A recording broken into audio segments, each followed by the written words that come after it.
Aloha, everyone. It's just me and Haumalu here, and Mr. Kai Boy. And I just wanted to go over your creative literature reviews more broadly and also the upcoming assignments that are the most important ones for this class. So basically, you all did a great job of your literature reviews. Many of you chose to sort of focus on Eddie as a symbol of aloha, and I really like the way you were able to use his story and legacy to kind of go into more detail about what aloha means. So I really appreciated that and enjoyed reading your reviews. And each of you should have gotten your paper back with individual comments. So the one thing I would criticize is that some of you are writing your review like you're writing to me.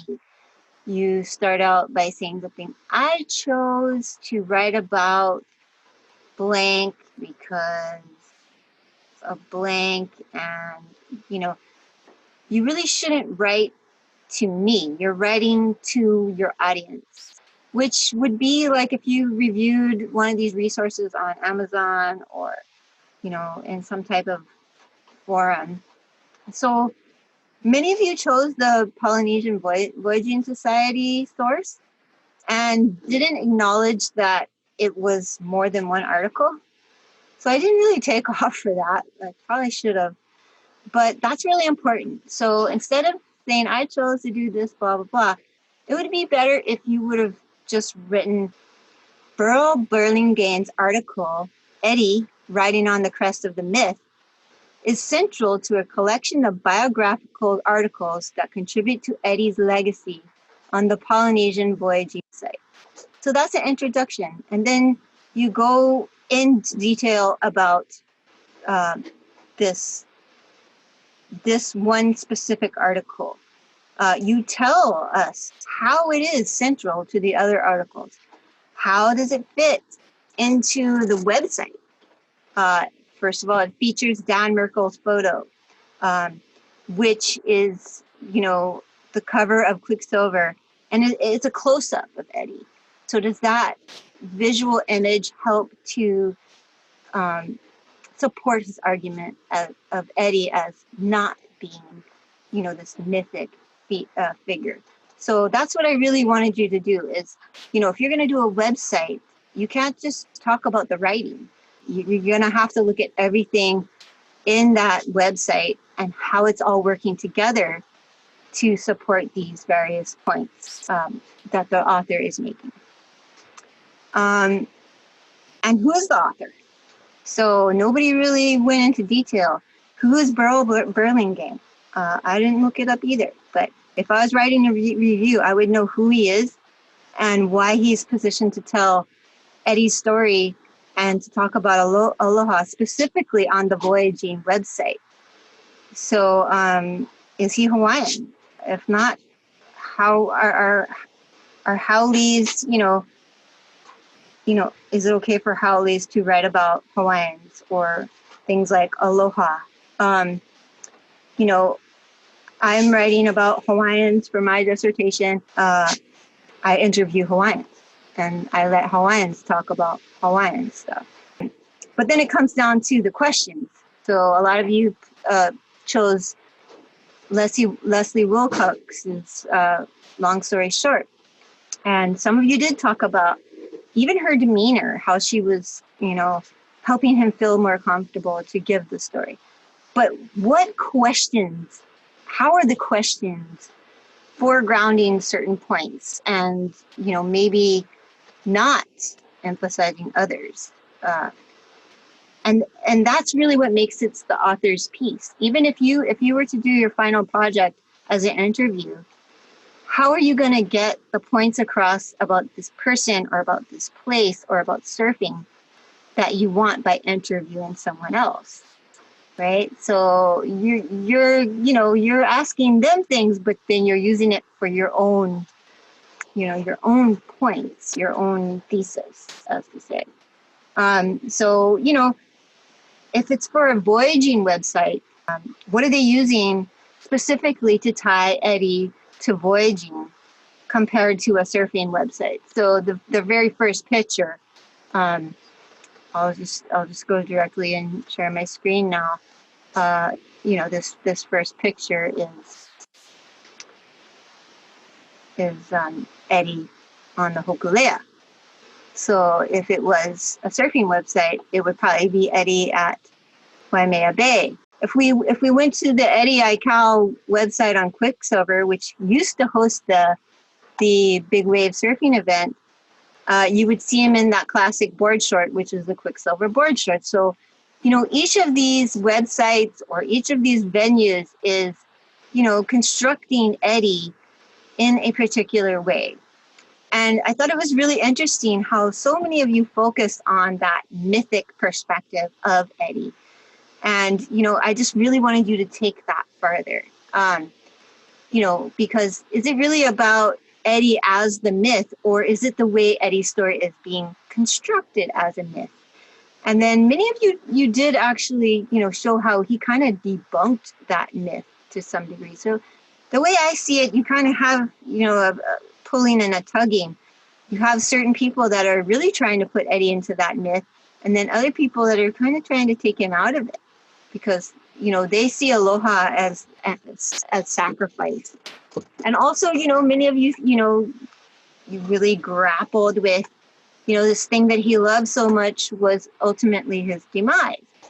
And this is why these types of literature, especially in the Eddie Aikau story, are so important to surfing, because they're really dealing with surfing and a different or an unorthodox approach to the way we view death.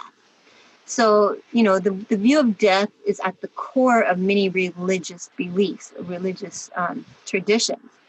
And so when you're looking at surfing, you know, and Clyde says Eddie was at home at Waimea and he died in the ocean, he kind of is going home. And so I think many surfers don't view this as, you know, a sad story. It was Eddie died doing what he loved. And that's how we, in some ways, justify what we do out in those big waves. But at the same time, it's a life of living in the present. Rather than a life that's living for the future, is, you know, striving for longevity of life and preservation of life. It's a life that's very much in the moment. And, you know, is there something wrong with that? So that's something that surfing, that he'enalu in its various forms, whether it be surfing or, you know, the voyaging tradition, actually really questions and challenges in Eurocentric thought and beliefs. So, so yeah, those are the kind of things I would have liked to have seen you guys go a little bit deeper into. Is what is this writing contributing on a deeper level? So the other things you might want to pay attention to is Grammarly. So most of the articles were fairly well edited. I went through my whole graduate school without using Grammarly. I used the spell check on Microsoft Word, and I know many, even Google Docs and those types usually have spell checks. But this has a free version that pretty much does all the spell check. It, you know, checks your typos, it checks your grammar. This is kind of showing what you like. And it'll even, you know, once it's downloaded on your computer, it'll even check your emails.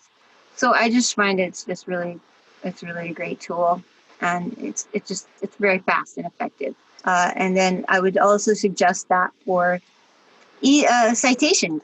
So a lot of you got your citations mixed up, and I didn't really take off as long as you had the citation.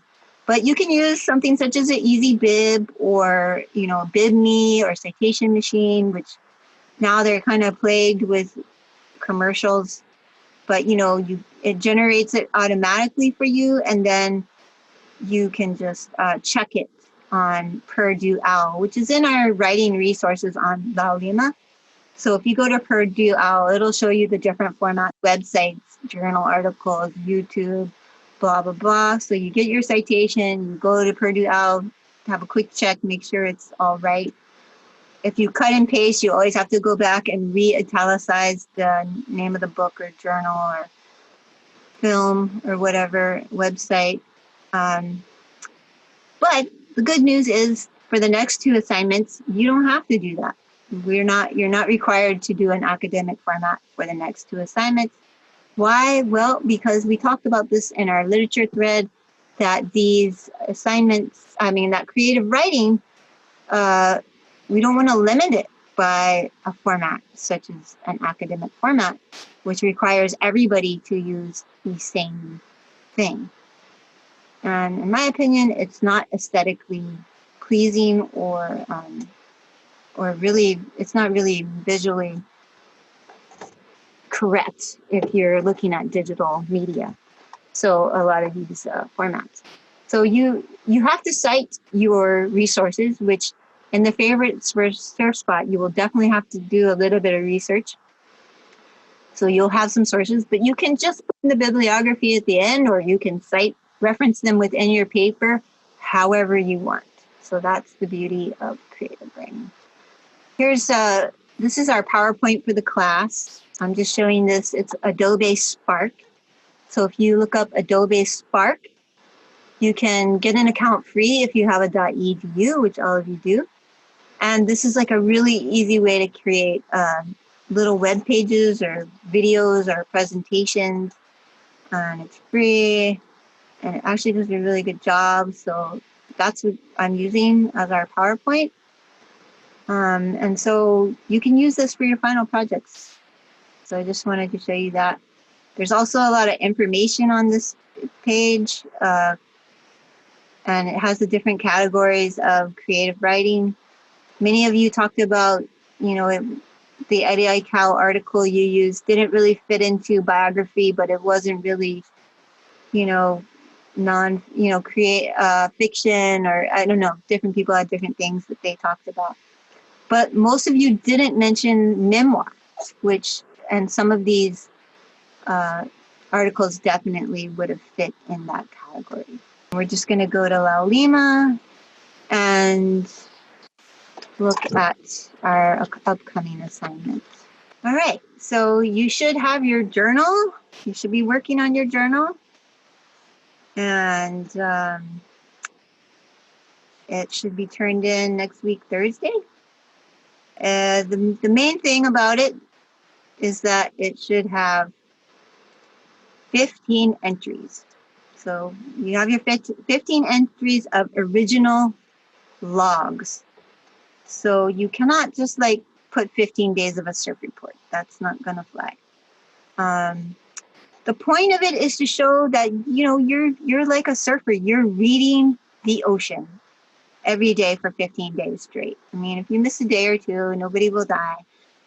Ideally, I would have liked for you to look at that same spot every day at the same time for 3 weeks. But, I just want you to get the feel of surfing as a form of writing and assessing the ocean before we paddle out as a form of critical reading skills that surfers engage in to actually,